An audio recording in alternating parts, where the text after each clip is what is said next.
Week one of owning a boat. Week one was a roller coaster. I mean, we knew week one was going to be a lot of work, but just a lot of things happened. We had tons of firsts. There's so much happened, we made a list. So we're just going to share some of the things that happened.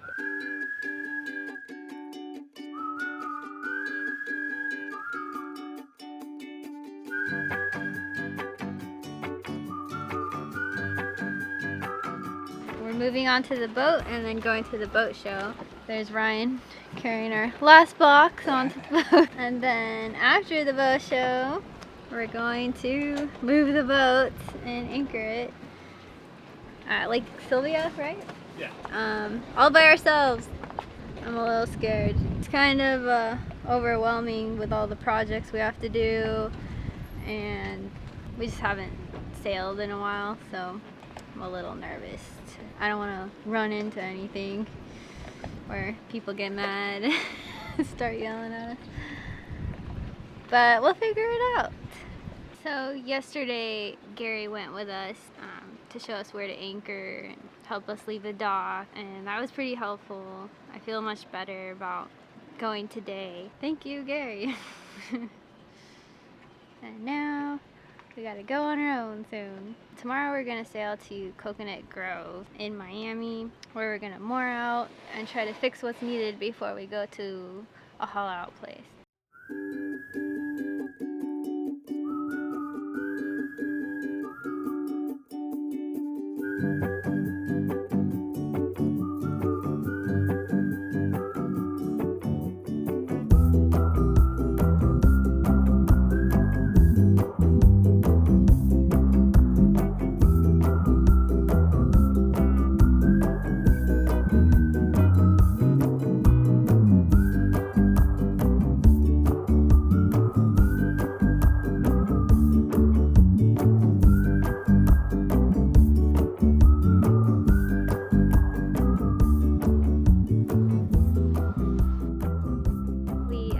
Got to anchor like the second day of owning the boat. The reason for that was that in Fort Lauderdale, where our boat was, you can't live on the boat, and we didn't want to keep paying for an Airbnb. Pretty much the first or second day of owning it, we anchored out, which that was a lot for us because we were still getting to know the boat. The anchorage itself is a small area called Lake Sylvia or Lake Sylvia in Fort Lauderdale. There's just not a lot of room for error, so that kind of made us nervous. It's not like anchoring in a big bay or lagoon somewhere, but it went well.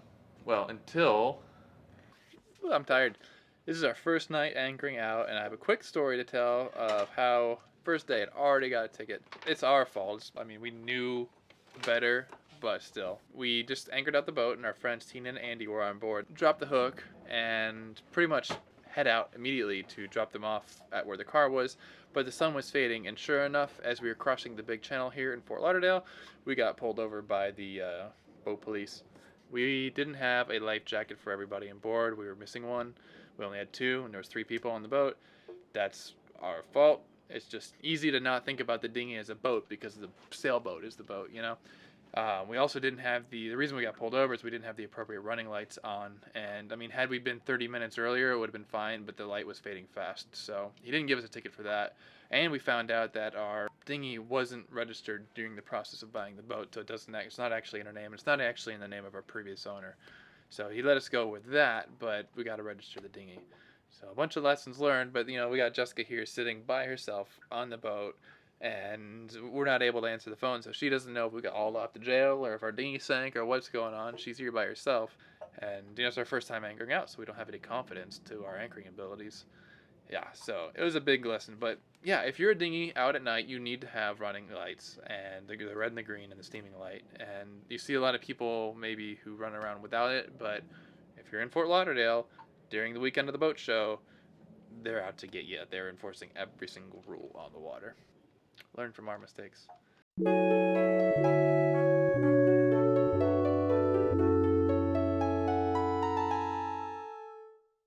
The next day after we anchored, Gary suggested that we go to Coconut Grove because there's no space in Fort Lauderdale. So we took a sail down there with our friend Tina. So another first we've experienced is having to call to go under a bridge, which Ryan had to do.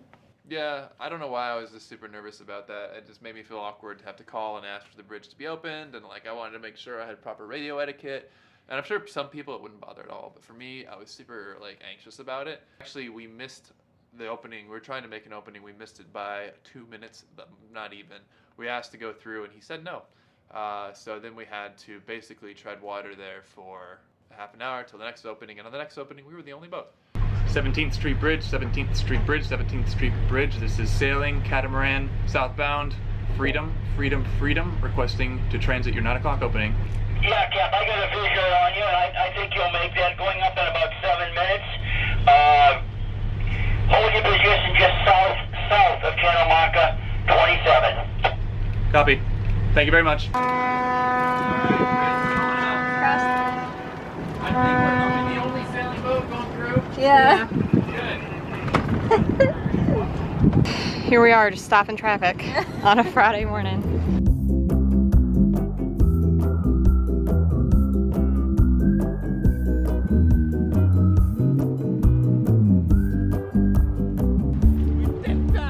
We made it!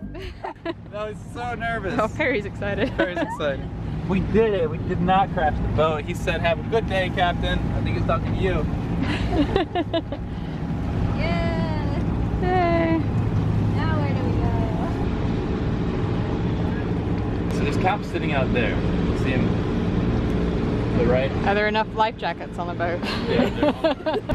And then after that, we did a coastal cruise down to Coconut Grove. On the coastal cruise, we didn't have enough wind to actually sail, and the wind was going exactly the same direction as us. So we motored pretty much the whole way down there. Yeah. The nice thing about Coconut Grove is we can moor for only $25 a day, and they have like shower facilities and internet.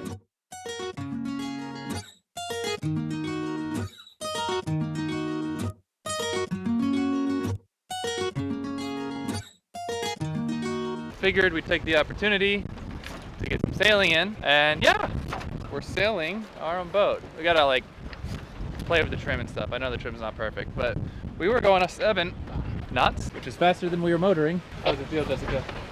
Feels good. Yeah.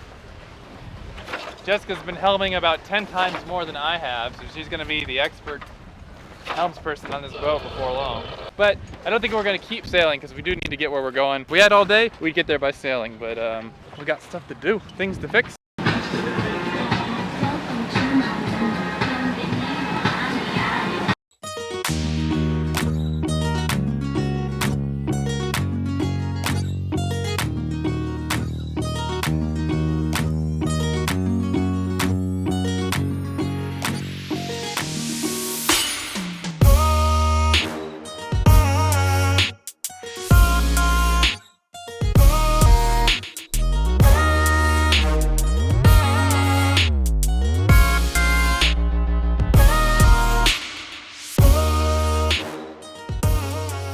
Another first is mooring out in Coconut Grove. We haven't moored out since sailing school, and it was a really windy, choppy day, and it was very stressful. Yeah, it was blowing like 10 to 12 knots, and where that was, it was a good 2-foot waves just blowing across. It was way harder than it was in sailing school. It was just the 2 of us. Well, Tina really couldn't help. Our friend was there, but she didn't know what to do. There's lots of yelling back and forth about how each one of us didn't know what we were doing. We did actually grab the ball or the line like almost the first time, but what went wrong was as I picked the line up with the hook and grabbed the buoy itself had a bunch of sharp barnacles on it, and I cut up my fingers. So I just first grab, I started, I was bleeding out of my fingertips, and while I was trying to figure out how to get the rope through without cutting myself, Jessica had the boat in neutral, just what we did in sailing school. But the wind was strong enough to where neutral didn't cut it, and we just got blown back immediately. So on subsequent attempts, we finally got it up. We finally got it hooked. We finally figured out we had to keep it in forward idle, or even a little bit more than that, just to maintain ground. And we got hooked. So it took us, I don't know, there's a lot of footage of this. A lot of yelling.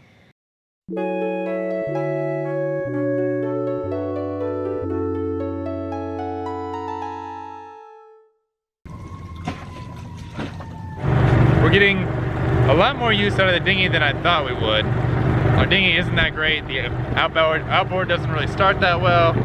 And we've been making, I don't know, 3 trips back and forth to the boat every day just to get supplies and things, and rent a car and whatnot. I don't know, maybe a new dinghy is in our future. Just this one leaks air and the outboard doesn't start or want to start half the time. It'll stall if at idle for too long. It's kind of a pain. Yeah, I don't really trust it. I guess that's the issue. Yeah, so maybe a new dinghy is in our future. So while we were in Coconut Grove, we cleaned and fixed things and organized the boat. The owner left a lot of junk on the boat, so we had to clean it out and organize what she left. So we're going through a bunch of stuff the old owner left. Yeah. It's a mess. Tools, parts, way too many bungees. If anybody knows why you would want this many bungees on a boat, please let us know. For as many bungees as are on this boat, there's only one in service, and that's to keep the main halyard from slapping on the mast.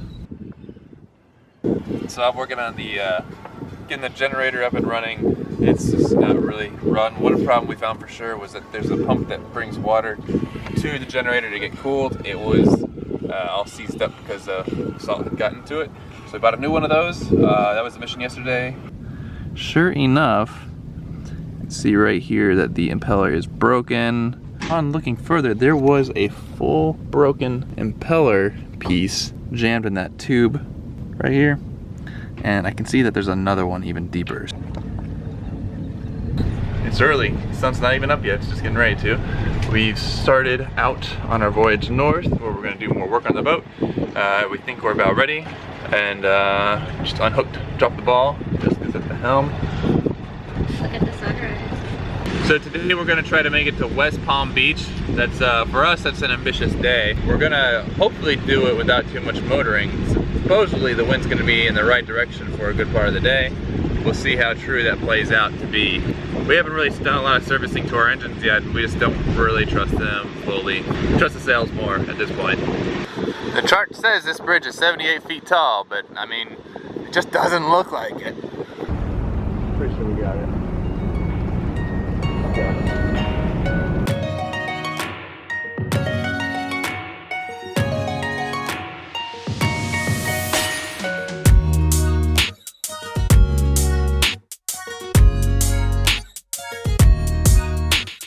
We are getting ready to leave the Miami shipping channel and then head north. We think there might be enough wind to actually get some sailing in today. Once we get off land a little bit, we're gonna try to straighten out and put up the sail, see if that helps settle the boat some.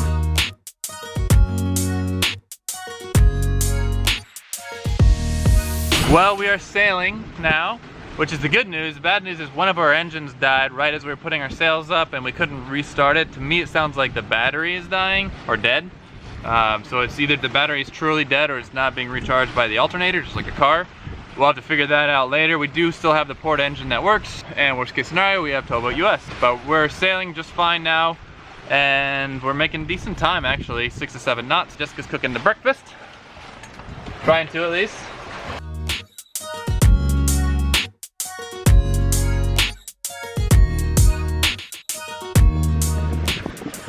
Ryan's working and I'm at the helm.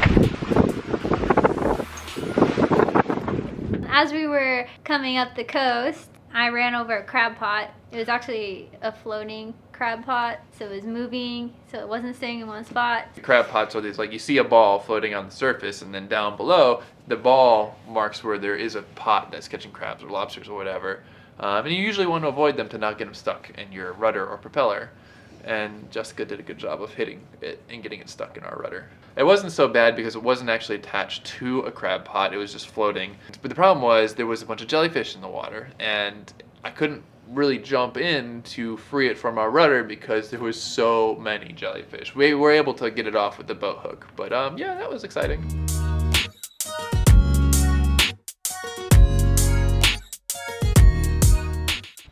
Alright, we got a story to tell you guys. I'm not going to tell the whole thing right now. Short of it is, our engines won't turn on because we think this boat's wired the wrong way, and the engine batteries are dead.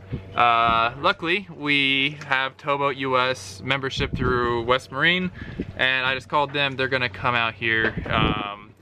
Yeah, we were going to call it an early day anyways, just because we felt like we were tired, and it's a good thing we did, because Yeah, we cannot get in right now. We're not dead in the water, we still have the sails. We can still maneuver, but we can't start the engines. And without completely disassembling the house battery bank, there's no way to jump them with how the boat's wired. It's not a great situation with regard to wiring. So definitely got stuff to fix. It's definitely frustrating, stressful, scary, but the weather's fine right now. We still got a couple hours of daylight and we are honestly not that far from shore. So it's the best of a bad situation, but it's not a great situation. All right, so the guy's gonna come pick us up. We're gonna try to jump the engines, start them, get in, set the anchor. Once we set the anchor, we're kind of safe. And then we can do what we need to do. If we need to stay here for a few days, rent a car, do what we need to do, we can do all that stuff.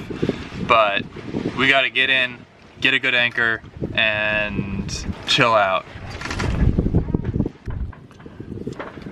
He's gonna get us in there, he's gonna set we're gonna drop the anchor, he's gonna go behind us and he's gonna set us. Okay. So we're gonna be fine. So we have to stay here on the anchor? Until we get better, yeah. Anywho, he towed us in. It was actually pretty difficult because the wind was blowing in the inlet and the tide was going out the inlet, so you had a bunch of steep waves. And even the towboat US guy looked back and he said, "This is treacherous. If you can't keep your steering the same as my steering, we might snap this line. If we snap this line, you're gonna be stuck in this narrow inlet without any steerage, and I don't know if I can get you." So we were stressed out because we were like, this is a very real possibility that if we screw this up, we destroy our boat or severely damage our boat. But I was able to stay right on him. We went in nice and slow. He was really good at keeping the line, just the right amount of tension and not snapping it or pulling it.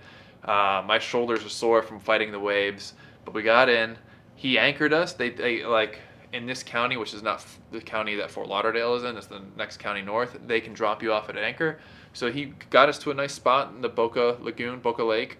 We dropped the hook. We had just enough juice in the house bank that the windlass could drop the hook. And then he went to our stern, tugged us, set us, and that's where we were. So right now, the reason why we're in a hotel room is the boat does not have enough electricity to start the generator or start the engines. And the more we're on board, the more we are running things down. So at the moment, we have a battery charging in the bathtub of the hotel room. Bought a battery charger, bought some jumper cables. So the idea is get one battery, good. Use it to jump one of the engines. It'll charge the other battery. Then we can troubleshoot why the starboard engine died. Probably, again, just a fuel issue. And we can also trace back to see what drained the batteries in the first place and disconnect that. Once we got in, we rented a car, got the hotel room so we could use their shore power, stay in for the night, not drain the boat batteries anymore. And we need a shower. Yeah, we need showers. we needed, honestly, to de-stress because yesterday was stressful. Having to realize your boat, I mean, we weren't non-maneuverable. We still had the sails. We could still move around, but we couldn't get in anywhere. And we were definitely getting tired and starting to make stupid mistakes, you know, like getting lines caught and stuff like that. But Boca Lake has a live cam, so even though we're not at our boat right now, we can check on it every so often and make sure it's not dragging, make sure it's still in the same spot, which is really nice. It's kind of like a baby monitor for your boat. So that's where we're at right now. All this happened in the first week of ownership. Yeah, we knew it needed a lot of work. We're not complaining that it needed a lot of work. We got a good deal on it. We got a good deal, and we were going to do a lot of work to it no matter what. But having both engines be completely dead after a day of sailing, that was a curveball. But that Boat US membership through West Marine paid for itself within like a week of owning a boat. It was, what did we say? It was like the sail of shame. We were coming in, and people were staring. It was embarrassing, but I mean, we swallowed our pride and we had to be safe, not hurt ourselves with a boat. All right, until next time. Hopefully next week is more successful. Thanks for watching. That's it for this video. Let us know how you think we did. If you have any tips or tricks, we'd be curious to hear them. Subscribe if you want to see more of our videos, and yeah, thanks for watching.